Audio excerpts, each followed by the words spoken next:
Remember when life used to be so easy? Say what you mean, and mean what you say.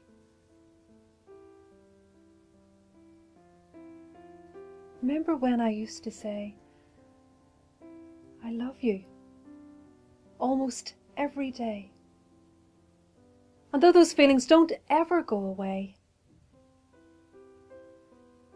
it just gets harder to say what I mean, and mean what I say.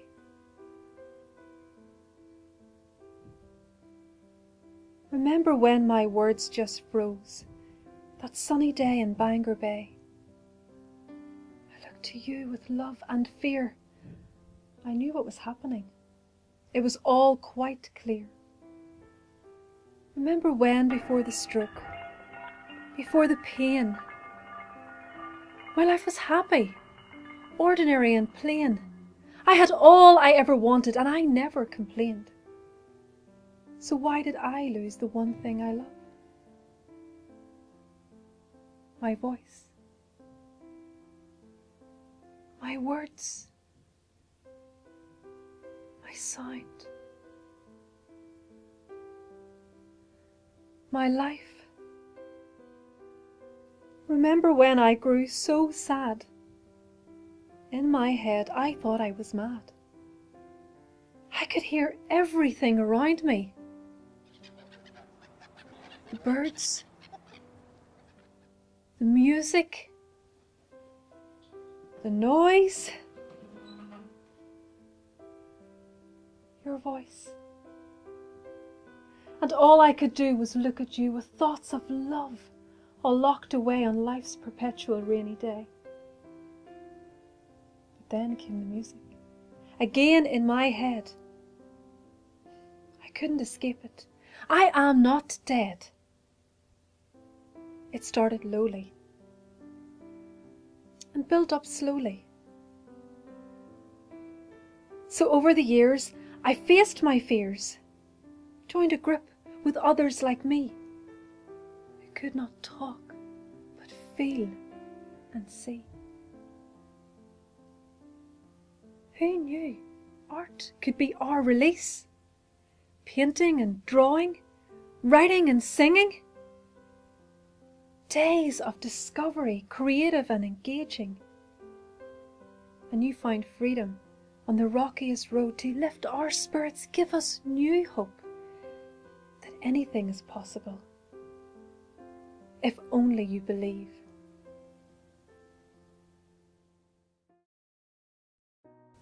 There are over 150,000 strokes in the UK each year, and about 4,000 of those take place in Northern Ireland. There are currently 34,000 plus stroke survivors living in Northern Ireland. We always think of stroke as to do with our grannies or our parents, but unfortunately children can take strokes even in the womb. They can take them as toddlers. We see a lot of people coming through 30s and 40s and 50s with stroke. Stroke. The stroke. 4 years. It was an extreme stroke. Stroke. Hospital for 7 months. Before it happened to Paul, we all thought this is something that happens to old people, you know? Yeah. A bad toss of a coin, you know? It can happen to any of us. Do you find yourself confused with the term stroke? Well, ischemic stroke is the most common type, usually caused by a blood clot or a piece of fatty material blocking an artery. Hemorrhagic stroke is when walls of blood vessels in the brain become weak and burst, causing bleeding and brain damage. There is a very simple method to recognize a sign of stroke. F. Has their face fallen on one side? Can they smile? A.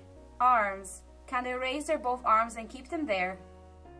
S. Speech. Is their speech slurred? T. Time to call for help. The day after it happened to him, we were straight over to the hospital because we heard on the phone Paul's had a stroke. And we thought, no, don't be stupid, he's only 39. The most common symptom that everybody would associate with a stroke is loss of function, loss of the function of their arm or their leg, or maybe loss of speech. Maybe the ones that are less known is loss of vision with one eye, and also loss of coordination and loss of balance. And again, that's simply down to wherever the part of the brain has been affected by the stroke. He was right-handed. Right hand. Now he has to do everything with his left hand. Yeah. Aphasia is the communication disability that happens as a consequence of stroke, and it means that the individual loses full or partial ability to read, write, spell, speak, comprehend, or work with numbers. He has to. You'll find he repeats what you've said to him because he's processing in his head. Yeah. He's still Paul. Paul. He's Paul mentally, but physically he's not Paul. Paul would play golf, fishing, everything, active all the time. And since his stroke, obviously all he can do really is go walking with the dogs and gardening. He never could fish. No. Summertime. The only thing he caught was a cold. Cold. Cold. What we try to do is we create opportunities for people to get involved in arts and creativity programs, and we've delivered different types of programs including drama, dance, visual arts, painting, drawing, sculpting, clay work, and we've even done photography and poetry as well. So we look at a really diverse range of art, but this particular project, which is called Stroke City, Arts for Life After Stroke, we also have a series of arts workshops which are going to take place at the Northwest Regional College, and that'll be delivered by college staff, and that will be open to stroke survivors, carers, family members, so that'll be a cross-generational project and with people with different levels of ability. Some will have some experience in art and some will have none. It's a well-established research now that arts and creativity can be one of the tools that can be used to help people recover from an illness or a long-term condition. Sometimes the really dark experiences and the detours in life can actually bring out the most creative spurts, if you like. You know, we've worked very, very closely with Northwest Regional College alongside, you know, a lot of our projects. I think the students are fantastic and the lecturers, their commitment is unbelievable.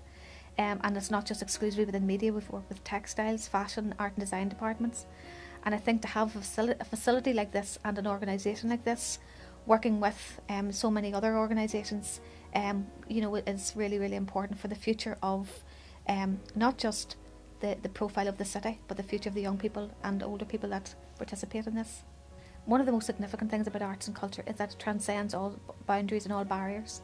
We were a wee bit daunted by the prospect of having these stroke survivors in here, us not knowing personally what that's like or having no first-hand experience of what that might be like. So we tried our best to do a bit of research into it, but until you're there and in the situation, you don't really know what it is you're dealing with.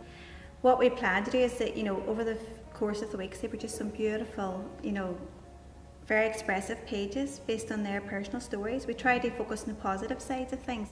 They embraced it. They embraced all the different techniques and processes. So overall, it was just fantastic. Really enjoyed it, the whole social aspect, the interaction, and also for the carers, because they were working with the stroke survivors on the same level. Really, the stroke survivor was taking the lead in a lot of ways. They were stepping back.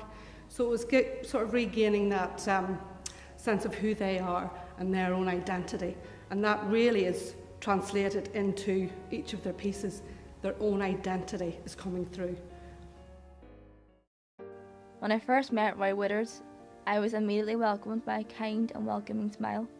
A year after his stroke, Roy met his soon-to-be wife Jackie.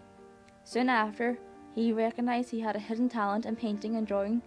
All of Roy's paintings are from photos he has taken himself. He has taken these photos and recreated them onto paper. Roy told me that having a stroke has completely changed his outlook on life.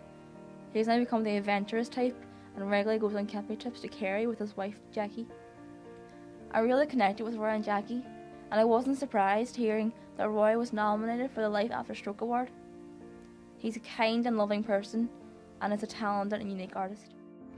Well, I got involved for a very personal reason. My mother-in-law had a very, very bad stroke.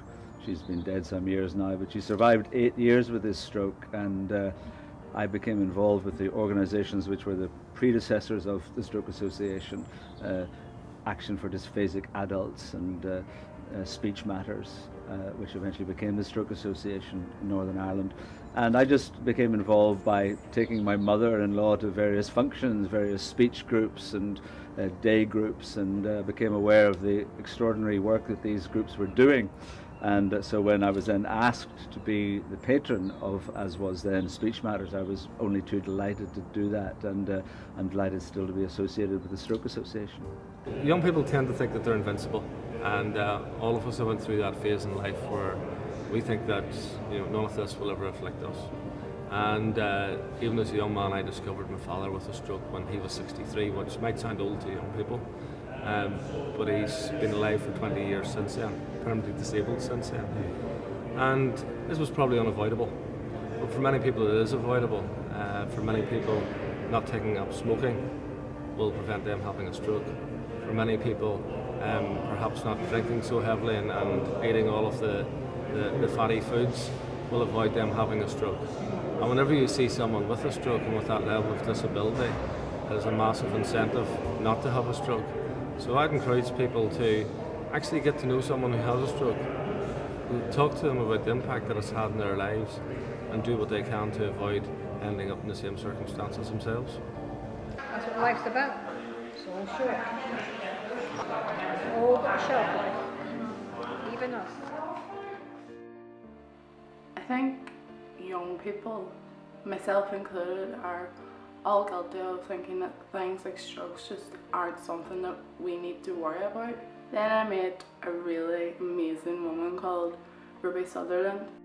I think the best way she tried to explain what it was like to have had a stroke to me was by saying it was like completely losing your identity.